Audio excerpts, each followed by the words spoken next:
Welcome guys.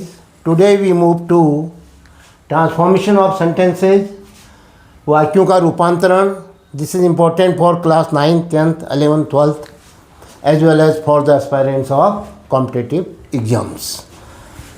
आज हम rule number 5 में पढ़ेंगे interchanging assertive and exclamatory sentences. Assertive sentence को एक्सक्लेमेटरी सेंटेंस में चेंज करना और एक्सक्लेमेटरी सेंटेंस को असर्टिव सेंटेंस में चेंज करना.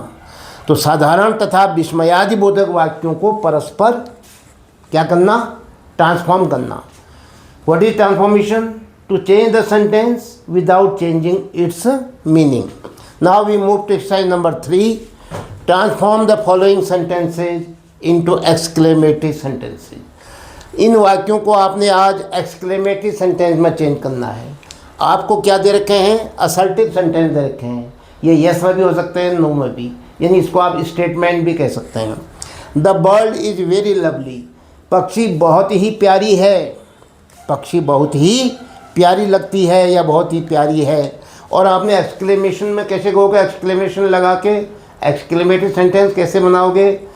जब बहुत अधिक अच्छी होती है, वेरी शब्द आया हुआ रहता है, तो इस वेरी से हमको क्लू मिलता है. दो अर्थ होते हैं इसके. इसको एक्सक्लेमेटरी सेंटेंस में चेंज करने के लिए व्हाट या हाउ. हाउ के साथ ब्यूटी क्या आता है? एडजेक्टिव. और व्हाट के साथ क्या आता है? नाउन. तो क्या है यहाँ पर? द बर्ड है और यहाँ क्या है? लवली. तो एक काम करो, लवली बर्ड कर देते हैं, तो वर्ड लगाते हैं. What a lovely bird. What A lovely bird. क्या प्यारी चिड़िया है. तो क्या प्यारी चिड़िया है का अर्थ हुआ बहुत ही सुंदर, बहुत ही अधिक अधिक अधिक बहुत सुंदर पक्षी है. तो क्या शब्द अच्छा लगा आपको? What. What a lovely bird. What A lovely bird. क्या प्यारी चिड़िया है. तो अब ये क्या आएगा लास्ट में? Mark of exclamation. तो वेरी वेरी का अर्थ हो गया व्हाट. अत्यधिक का अर्थ हो गया व्हाट. व्हाट के बाद नाउन आया अ लवली बर्ड. नंबर 2. अगर आप कहोगे साहब इसको हाउ से बना दो, तो कैसे बनेगा? लो मैं बता देता हूँ. हाउ. अब हाउ के बाद एडजेक्टिव आएगा और जो सब्जेक्ट और वो है वो उसके बाद लगेगा. फिर नाउन नहीं लगाओगे. How lovely, how beautiful, how sad, how good, how bad. इस सेंस में भी आता है. How lovely. अब नाउन लाओ. Subject the bird is. ये हाउ के बाद और व्हाट के बाद नाउन, व्हाट के बाद हाउ के बाद adjective. Number 2. It is a very dreadful site. ये बड़ी ही डरावनी दृश्य है. ये बड़ा ही दुखद दृश्य है. ये बहुत ही घातक, बड़ा खतरनाक दृश्य है. तो क्या कहोगे? वेरी शब्द आया यहाँ पर भी आपको क्लू मिल गया. किस में चेंज करोगे? व्हाट या हाउ में. तो अब देखो, अगर नाउन आ रहा है तो क्या करोगे? हाउ नहीं व्हाट. अगर एडजेक्टिव आ रहा है तो हाउ. नाउन से बनाओ. जैसे ड्रेडफुल साइट है, ये नाउन हो गया पूरा इकट्ठे कहोगे तो क्या कहोगे? What A dreadful site. अगर आप कहते हो हाउ ड्रेडफुल, तो how dreadful the site is. How dreadful the site is. क्या कर रहे हैं? क्या कहा मैंने? अगर व्हाट से बनाओगे तो क्या आएगा? नाउन आएगा इसके पीछे. What a dreadful. अब ये ड्रेडफुल साइट एक शब्द हो गया. नाउन की विशेषता बता रहा है. इसे वर्ड तो नाउन ही हुआ है. What A dreadful site. ये जो ड्रेडफुल साइट है एक वर्ड हुआ जो नाउन कहलाएगा. ये इसका एडजेक्टिव हो गया. इसको क्या कर रहा है? What A dreadful. DREAD. What A dreadful site. और अगर हाउ से बनाओगे, हाउ ड्रेडफुल अलग लिखना पड़ेगा. द साइट इज लिखना पड़ेगा. फिर लो हाउ से बनाओ. हाउ के बाद एडजेक्टिव लाओ ड्रेडफुल. नाउन इसके साथ नहीं जोड़ोगे. इसको अलग करने के लिए कोई आर्टिकल ले लो. The site. द ले लो. The site. अब भर भी लानी पड़ेगी. इज. और अंत में मार्क ऑफ क्या, exclamation. How dreadful the site is, दो तरीके से बना सकते हो, यहाँ नाउन के साथ, यहाँ एडजेक्टिव के साथ। नाउन के साथ व्हाट आएगा, एडजेक्टिव के साथ हाउ आएगा। Number 3, poverty is really a curse, गरीबी सही तौर पर, निश्चित तौर से, वास्तव में एक अभिशाप है। गरीबी वास्तव में एक अभिशाप है। तो क्या कहोगे, poverty is really a curse, really इससे थोड़ा सा संकेत मिल रहा है, सही अर्थों में, वास्तव में। तो क्या कहोगे, पॉवर्टी, हाउ या what a curse, what a curse poverty is.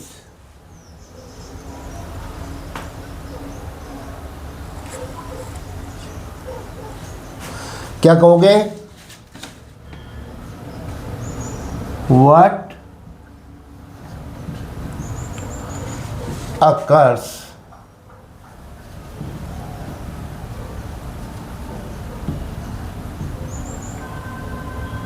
CURSE poverty is, mark of exclamation। what a curse poverty is, what a curse poverty is। यहाँ हमारे पास एडजेक्टिव नहीं है, इसलिए छोड़ दिया मैंने। what a curse poverty is। next, it is a pity that he was deserted by all his friends। उसको उजाड़ दिया गया उसके सारे मित्रों के द्वारा। it is a pity, it is sorrow, it is sad। तो क्या कहेंगे, alas। it is pity, it is a pity के लिए क्या आएगा, ये जो it is a pity है, इससे आपको संकेत मिल रहा है दुख की बात है, अफसोस की बात है, alas। ये है एक्सक्लेमेटरी वर्ड, और इसके पीछे लगा दिया मैंने मार्क ऑफ एक्सक्लेमेशन। alas का मतलब हुआ it is a pity, it is sad, it is sorrowful. अब क्या कहोगे,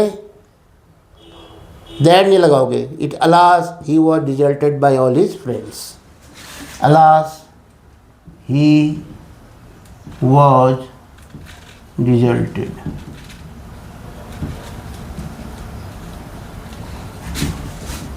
by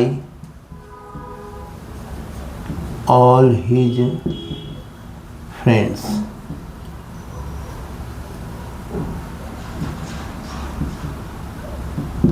alas he was deserted by all his friends। yes, it is a shame to be a traitor, it is a shame, धोखेबाज होना, धोखेबाज होना एक शर्म की बात है। तो क्या कहोगे, कैसे कहोगे, फाई, धिक्कार है, फाई धिक्कार है।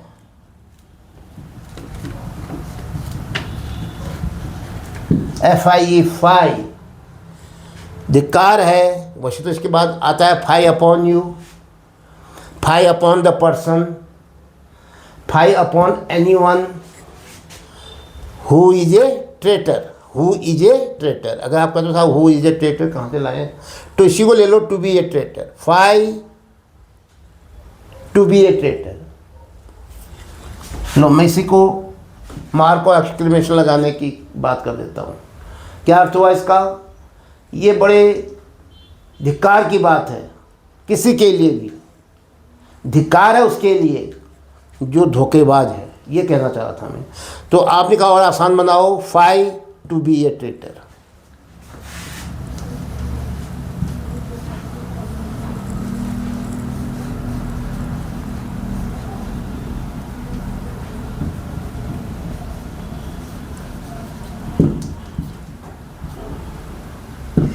फाई के पीछे लगा दिया मैंने, fie to be a traitor. It is a shame to be a traitor हो गया। They suffered a crushing defeat, उन्होंने यातना सही, अ क्रैशिंग डिफीट, बहुत ही कुचल देने वाली हार, बहुत ही दर्दनाक हार का उन्होंने सामना किया। तो क्या कहोगे? Alas they suffered a crushing defeat, it is shameful, it is sad, it is sorrow, बड़े अफसोस की बात है, बड़े दुख की बात है। तो क्या कहोगे इसके लिए? Alas, mark of exclamation. It is they suffered a crushing defeat है ना, उन्होंने बड़ी दर्दनाक हार का सामना किया। तो अपने आप ही क्या है, बड़े अफसोस की बात है, बड़े दुख की बात है। Alas they suffered a crushing defeat, इसके पीछे जोड़ दोगे।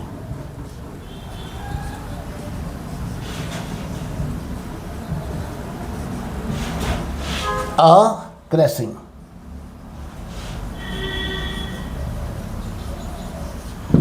Defeat,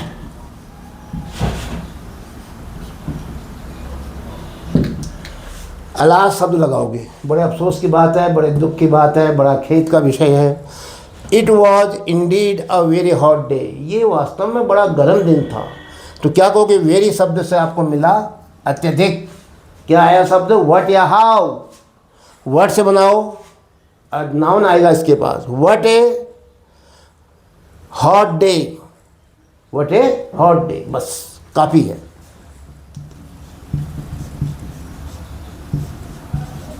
what a hot day, what a hot day indeed, what a hot day indeed. इसको और अच्छा हो गया, वास्तव में कितना ज़्यादा गर्म दिन है, अर्थात अत्यधिक गर्म दिन है। ये बहुत ही आज बहुत अत्यधिक गर्म दिन है। The Taj is a fine building, ये फाइन शब्द है। ताज जो है एक बहुत सुंदर इमारत है, बिल्डिंग तो है लेकिन कैसी है? बहुत अच्छी, बहुत सुंदर। तो इससे लगा, तो क्या कहोगे? How fine the Taj is, या what a fine building the Taj. अगर आप नाउन पूरा ले लेते हो तो वर्ड से बना दो। व्हाट अ, अब नाउन आएगा, फाइन बिल्डिंग, ये है नाउन। ये एक शब्द है fine building. What a fine building the Taj is, the Taj is, ये आएगा और यहाँ पर भी ये आएगा। What a fine building the Taj is. अगर आप कहते हो उसको हाउ से बनाओ तो हाउ फाइन आएगा, बस फिर बिल्डिंग के लिए आपको एडजेक्टिव लाना, मतलब आर्टिकल लाना पड़ेगा, the. How fine the Taj, how fine the Taj is होगा, फिर हाउ फाइन बिल्डिंग नहीं कह सकते हो, इसके लिए व्हाट ए फाइन बिल्डिंग ही आएगा। नाउन हो गया ना, फाइन बिल्डिंग को इकट्ठे बोलोगे तो नाउन हो जाएगा, अलग बोलोगे तब ये एडजेक्टिव हुआ। तो हाउ फाइन के बाद क्या आएगा? द ताज इज, बिल्डिंग शब्द नहीं आया, तो इसलिए इसमें दोनों आ रहे हैं, तो इसको रखो। What a fine building the Taj is, Taj कितनी सुंदर इमारत है। तो ये था आज एक्सरसाइज नंबर 3 में, transform the following sentences into exclamatory sentence. आपको क्या दिए हुए थे? असर्टिव सेंटेंस, आपने उनको किस में चेंज किया? एक्सक्लेमेटरी सेंटेंस में। ये समझ में आ गया? एक्सक्लेमेटरी सेंटेंस किसे कहते हैं? जिनसे अचानक हमको क्या लगता है? सॉरो, जॉय, सरप्राइज, या किसी चीज़ की जो सुंदरता है वो अत्यधिक रूप में होती है, उसको व्यक्त करने के लिए हम एक्सक्लेमेशन मार्क और एक्सप्रेशन यूज करते हैं। और कुछ वर्ड है जैसे सॉरो और joy, hurrah, bravo, well done, और जब अत्यधिक सुंदरता के लिए जब कहीं शब्द आता है व्हाट और हाउ। तो इसके साथ ही आज का ये वीडियो यहीं पर मैं समाप्त कर रहा हूँ। आपको ये कैसा लगा? आप कमेंट बॉक्स में अपनी राय अवश्य दें, अपने मित्रों को भी इसे शेयर करें। अभी से अगर आप इसकी नियम के अनुसार सीखेंगे तो आगे बढ़ कर के आप ट्रांसफॉर्मेशन में मास्टरी कर सकते हैं। Transformation means to change the sentence without changing its meaning. और इस वीडियो को आप लाइक करें, कमेंट बॉक्स में राय दें और इस चैनल को सब्सक्राइब करना ना भूलें। जय हिंद।